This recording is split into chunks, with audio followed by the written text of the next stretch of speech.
ទិន្នផលអំបិលខេត្តកំពតអាចកើនជាងឆ្នាំមុនខណៈ3ខែដើមឆ្នាំ2026ប្រមូលបាន 20,000 តោនមន្ត្រីជំនាញនិងកសិកររំពឹងថាឆ្នាំនេះទិន្នផលអំបិលអាចកើនជាងឆ្នាំមុនបើអាកាសធាតុនៅតែបន្តល្អខណៈដែលតម្រូវការនិងតម្លៃក៏ខ្ពស់ជាងឆ្នាំមុនផងដែរប្រធានមន្ត្រីឧស្សាហកម្មវិទ្យាសាស្ត្របច្ចេកវិទ្យានិងនវានុវត្តន៍លោកស្រីសឹមណារីបានបញ្ជាក់ថា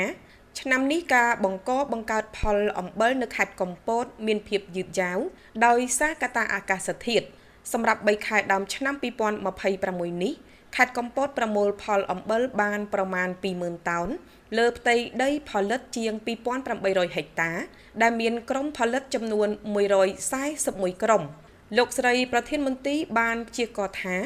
បើអាកាសធាតុបន្តអំណោយផលដោយបច្ចុប្បន្នឆ្នាំនេះទិន្នផលអំបិលអាចប្រមូលបានចន្លោះពី 7 ទៅ 8,000 តោនគឺកើនឡើងជាងឆ្នាំមុនដែលមានប្រមាណជាង 30,000 តោនប៉ុណ្ណោះ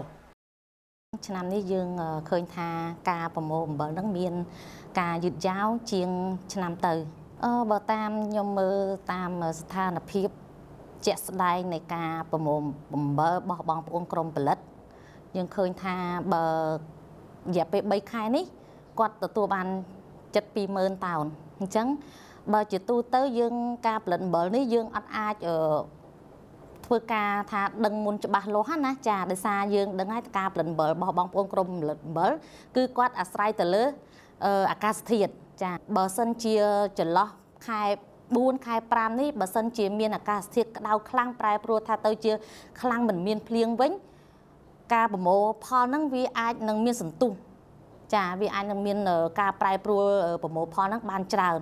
តែបើតាមអ្វីដែលយើងពិនិត្យមើលជាក់ស្ដែងទៅបើតាមអាកាសធាតុប៉ុណ្នេះខ្ញុំគិតថាអាចប្រមូលផលបានក្នុងចន្លោះសម្រាប់ឆ្នាំនេះអាចចន្លោះ6ទៅ7,000និង8,000ដែរតោនក្នុងឆ្នាំនេះចាអញ្ចឹងតែបើយើងនិយាយថាតើយើងផ្គត់ផ្គង់គ្រប់អត់ទៅលើបញ្ហាហ្នឹងយើងដឹងហើយថាសម្រាប់អំបិលជាទំនិញយុទ្ធសាស្ត្រចាហើយសម្រាប់ប្រទេសកម្ពុជាយើងត្រូវការអំបិលនេះរហូតដល់ 10,000 តោនក្នុងមួយឆ្នាំចាអញ្ចឹងយើងអត់ទាន់ហ៊ានថាតើការប្រមូលហ្នឹងសម្រាប់ឆ្នាំហ្នឹងគ្រប់ឬក៏យ៉ាងម៉េចយើងទៅតាមជាក់ស្ដែងអាកាសធាតុលោកស្រីប្រធានមន្ត្រីបានបញ្ជាក់ឲ្យដឹងដែរថាអំបិលឆ្នាំនេះមានតម្រូវការច្រើនហើយតម្លៃក៏ល្អដោយសារតែការបិទច្រកទ្វារព្រំដែនជាមួយប្រទេសជិតខាងក្នុងនោះអំបិលលេខ1មួយបាវ50គីឡូលក់បានពីតម្លៃ 19,000 រៀលទៅ 20,000 រៀលសម្រាប់អំបិលឆ្នាំនេះតម្លៃមានការឡើងខ្ពស់ជាងឆ្នាំទៅហើយក៏អត់មានការសល់អំបិលនៅក្នុងឃ្លាំងដែរព្រោះការតម្រូវការហ្នឹងគឺច្រើនចាហើយតម្លៃហ្នឹងខ្ពស់ជាងឆ្នាំទៅដោយយើងដឹងហើយថា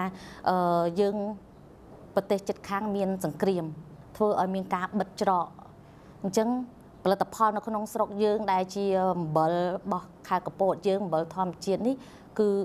តម្លៃឡើងខ្ពស់ព្រោះតម្រូវការហ្នឹងរហូតដល់យើងអត់មានសល់អំបិលនៅក្នុងស្តុកទេចាសម្រាប់អំបិលក្នុងមួយបាវ50គីឡូចាសម្រាប់លេខ1យើងអាចលក់ចេញបងប្អូនក្រុមផលិតអំបិលអាចលក់ចេញចាប់តម្លៃ 19,000 ទៅ 20,000 ចាហើយសម្រាប់លេខ2បាន 17,000 16,000 ហើយលេខ3ដែលទាបបំផុតនោះគឺបានក្នុងតម្លៃ 13,000 ទៅ 14,000 ណាឥឡូវនេះចាមេការស្រែអំបិលនៅឃុំជុំគ្រៀលស្រុកទឹកឈូខេត្តកំពតលោកធាបានប្រាប់ឲ្យដឹងថាស្រែអំបិលរបស់លោកមានទំហំផ្ទៃដីប្រមាណ90ហិកតាបច្ចុប្បន្នមានកម្លាំងពលកម្មជាង30នាក់ទាំងកម្មករស៊ីប្រាក់ខែប្រាក់ប្រចាំថ្ងៃនិងប្រាក់ម៉ៅ